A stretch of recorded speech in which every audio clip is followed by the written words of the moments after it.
Ravivez votre foi à travers les Écritures inspirées de Dieu. Voici votre lecture de méditation quotidienne.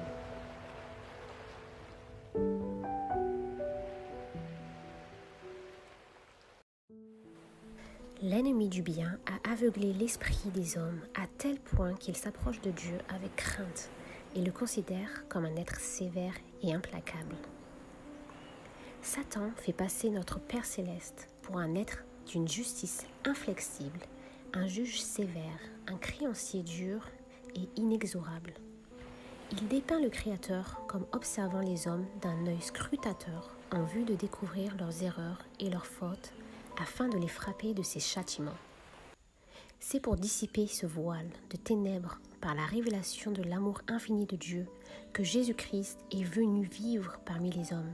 Le Fils de Dieu est descendu du ciel pour révéler le Père. Personne n'a jamais vu Dieu. Le Fils unique qui est dans le sein du Père est celui qui l'a fait connaître. Personne non plus ne connaît le Père, si ce n'est le Fils, et celui à qui le Fils veut le révéler. Un de ses disciples lui ayant dit « Montre-nous le Père ». Jésus répondit « Il y a si longtemps que je suis avec vous, et tu ne m'as pas connu, Philippe ? Celui qui m'a vu a vu le Père. Comment dis-tu, montre-nous le Père ?» Voici en quels termes le Seigneur décrit sa mission terrestre. L'Esprit du Seigneur est sur moi, parce qu'il m'a oint pour annoncer une bonne nouvelle aux pauvres.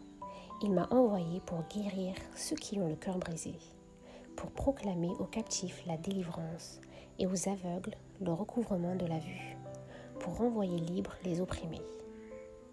Telle était son œuvre. Il allait de lieu en lieu, faisant du bien et guérissant tout ce qui était sous l'empire du diable.